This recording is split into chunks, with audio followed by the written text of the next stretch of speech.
السلام عليكم أصدقائي الأعزاء. قبل الدخول في تفاصيل الفيديو، أتمنى منكم دعمنا بالضغط على زر الإعجاب والاشتراك بالقناة وتفعيل زر الجرس ليصلكم كل جديد. تضامن حضرموت على موعد مع أول مباريات الإياب، وذلك من بطولة كأس الخليج للأندية. فبعد أن احتل المركز الثاني بعد انتهاء مباريات الذهاب، وذلك برصيد 4 نقاط بعد الخسارة من الريان القطري والفوز على شباب السعودي والتعادل مع النهضة العماني.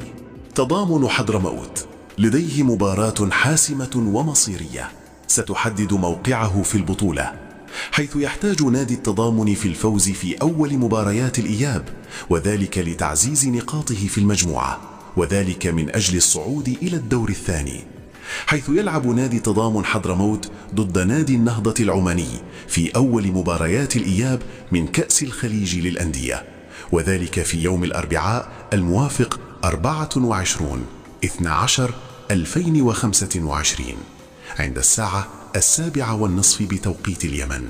القنوات الناقلة: قنوات الكأس الرياضية وقناة عمان الرياضية.